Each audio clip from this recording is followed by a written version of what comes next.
పిల్లలు పేరెంట్స్ మెచ్చిన university Sankalchand Patel university Gujarat.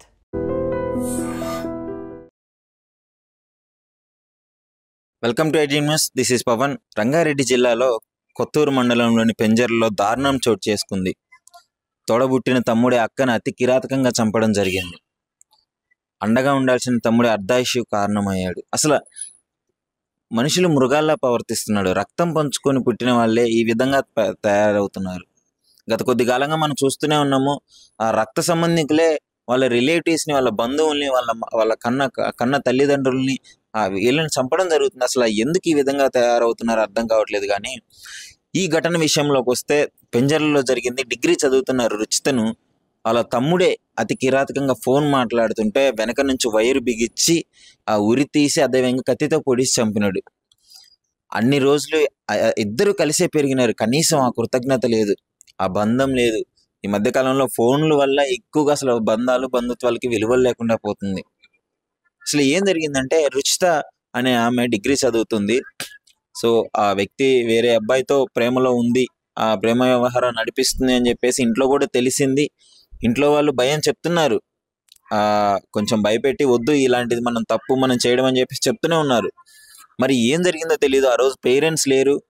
ఈమె ఫోన్ మాట్లాడుతుందని తెలుసుకున్న తమ్ముడు రోహిత్ అనే వ్యక్తి పరువు హత్యకు కారణమయ్యాడు. అంటే ఆమె ఫోన్ మాట్లాడుతుంటే మా పరువు పోతుంది, బయట మమ్మల్ని వేరే విధంగా అర్థం చేసుకుంటారు, ఆ చేతగాని వాళ్ళగా చూస్తారు అని చెప్పేసి, మరియు ఆ రోహిత్ అనే వ్యక్తికి చిన్న పిల్లాడు, ఆ ఫోటోలో మీరు చూడొచ్చు, కనీసం మెచ్యూరిటీ లేకుండా అంత చిన్న పిల్లాడు ఒక మర్డర్ కారణమయ్యాడంటే, ఒక నేరం చేయాలి అనే ఆలోచన, అది కూడా సొంత అక్కని చంపాలనే ఆలోచన అసలు ఆడి మైండ్లోకి ఎలా వచ్చిందో తెలియదు. కానీ ఈ విధంగా ఆ దారుణానికి పాల్పడ్డాడు. అక్కని గొంతు బిగించి, వైరు గొంతు బిగించి కత్తితో పొడిచి చంపినాడు. అసలు అంటే కన్న తల్లిదండ్రులు లేని సమయంలో ఈ విధంగా అట్లీస్ట్ వాళ్ళు ఉంటే కాపాడే ప్రయత్నం చేసేవాళ్ళేమో. ఇది నిజంగా చెప్తున్నాను, పెంచే విధానంలో కూడా చాలా తేడా ఉంటుంది. ఈ చిన్నప్పుడు మొత్తం వాళ్ళు ఇష్టం వచ్చినట్టు వదిలేసి ఎవరు ఫ్రెండ్స్తో తిరుగుతున్నాడు ఏం తెలియకుండా, ఇప్పుడు ఏ ఫ్రెండ్ సర్కిల్ లేకుండా ఈ విధంగా చేస్తాడా? ఇలాంటి ఆలోచన వస్తుందా? తిరిగి ఎవరితో తిరుగుతున్నాడు, ఏం చేస్తున్నాడు అనేది కూడా పేరెంట్స్ పట్టించుకోవాలి. ఈ విధంగా ఇంత దారుణంగా తయారయ్యాడంటే, ఇప్పుడు అక్కని చంపినవాడు రేపు పేరెంట్స్ని చంపడు అన్న గ్యారంటీ ఏంటి? ఈ విధంగా తయారవుతున్నారు. అసలు ఒక్కరికి కూడా బంధాలు బంధుత్వాలు అనే విలువలు లేవు. ఫోన్లు వచ్చిన కాడ నుంచి కాలేజ్ చదువుతున్న తను ఫోనే, ఈ చిన్న అబ్బాయికి ఫోనే, చిన్న పిల్లగాళ్ళకు కూడా ఫోన్లు ఇచ్చి కనీసం ఫ్యామిలీ మెంబర్స్తో టైం స్పెండ్ చేయక ఇలాంటి దారుణాలన్నీ చోటు చేసుకుంటున్నాయి. ఎందుకంటే ఆ ఫ్యామిలీ మెంబర్స్తో కొంత సమయాన్ని గడిపినప్పుడు ఆ బాండింగ్ అనేది పెరుగుతుంది, అర్థం చేసుకోగలరు ఒకరినొకళ్ళు. తమ్ముడు అనేవాడు ఎలా ఉండాలి, అక్కకి సపోర్ట్గా ఉండాలి. అక్క ఇది మనం తప్పు, ఇలా చేయడం తప్పు, మన తల్లిదండ్రులకి ఆ మాట వస్తుంది అని చెప్పేసి నచ్చజెప్పుకునే ప్రయత్నం చేయాలి. కానీ ఇప్పుడు జనరల్గా ఒక ఆడపిల్లకి, చిన్న పిల్లాడైనా సరే, ఒక తమ్ముడిని కానీ ఎవరైనా ఒక అబ్బాయిని తోడిచ్చి పంపిస్తారు, ఎందుకంటే అండగా ఉంటారు, సపోర్ట్గా ఉంటాడు అని చెప్పేసి.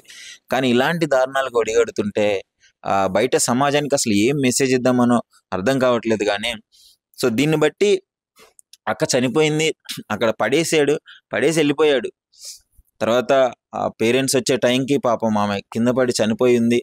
అసలు కదలట్లేదు, ఏం లేదు. వెళ్ళి వెంటనే పోలీసులకి ఇన్ఫామ్ చేశారు, హాస్పిటల్కి తీసుకెళ్లారు పోస్ట్ మార్టం విజువల్స్ కూడా మీరు చూపడచ్చు. పాపం అక్కడ ఉన్న కాలనీ సభ్యులంతా వచ్చి ఎంతో బాధను వ్యక్తం చేస్తున్నారు. వాళ్ళ రిలేటివ్స్, వాళ్ళ పేరెంట్స్ అయితే ఎలా వేడుస్తున్నారు. వాళ్ళ బాధకి కనీసం మనం ఎంత బాధపడుతున్నారంటే మనం అది మాటల్లో చెప్పలేము. చేతికొచ్చిన కూతురు డిగ్రీ చదువుతుంది, వాళ్ళ తండ్రి ఎన్నో కలలుగానే ఉంటారు పెళ్లి చేయాలి అని చెప్పేసి. ఇవన్నీ వాళ్ళ ఆశల మీద బుగ్గిపాలైపోయింది. అది కూడా కన్న కొడుకే అక్కను చంపడం. ఇప్పుడు వాళ్ళ బాధ ఏ విధంగా చెప్పుకుంటారు చెప్పండి? ఎవరికి న్యాయం చేస్తారు చెప్పండి?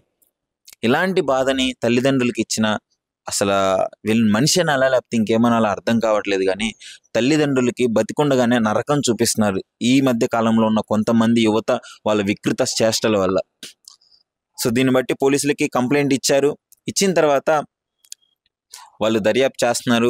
కంప్లైంట్ అయితే ఖచ్చితంగా అతనే చంపాడు, వాళ్ళ తమ్ముడే రోహిత్ చంపాడు అని చెప్పేసి వాళ్ళు కంప్లైంట్లో పేర్కొనడం జరిగింది.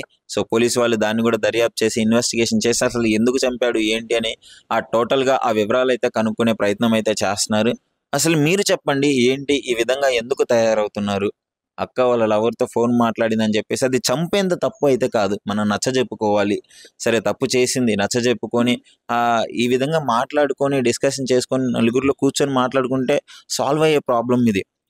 కానీ ఈ అతి కిరాతకంగా ఈ మధ్య అలా చంపాలన్న ఆలోచన రాకూడదు. కానీ ఈ విధంగా ఈ మధ్య కాలంలో చాలా మర్డర్ కేసులు కూడా చూస్తున్నాం. ఇలాంటివి చూసే ఈ విధంగా ప్రోత్సహిస్తున్నట్టు అవుతుంది. సో వీటిని అరికట్టాలి. ముఖ్యంగా ఆ బంధాలకి విలువలు తీసుకోవాలి. అసలు మీరేమనుకుంటున్నారు? ఇలాంటి సంఘటన పైన ఐడ్రీమ్తో కామెంట్ రూపంలో షేర్ చేసుకోండి మీ అభిప్రాయాన్ని. నిజంగా ప్రస్తుతం ఉన్నటువంటి సమాజం దేనికి ప్రయారిటీ ఇస్తుంది? ఆర్థిక సంబంధాల చుట్టూ మాత్రమే తిరుగుతుంది. మళ్ళీ ఎన్నికలంగానే చాలా విరక్తి కలుగుతాం. మంచి అనిపిస్తుంది కదా, లేడీస్ కూడా ఛాలెంజింగ్ జాబ్స్ చేసినప్పుడు చాలా బాగుంటది. ట్రాఫిక్ అసిస్టెంట్స్ గా నియమించిన ట్రాన్స్జెండర్స్ అందరితో సాల్యూట్ చేయించుకుంటున్నారు. ఫుడ్ డెలివరీ ఇవ్వటానికి వెళ్ళినటువంటి డెలివరీ బాయ్ అనిల్ పై కళ్ళ ముందు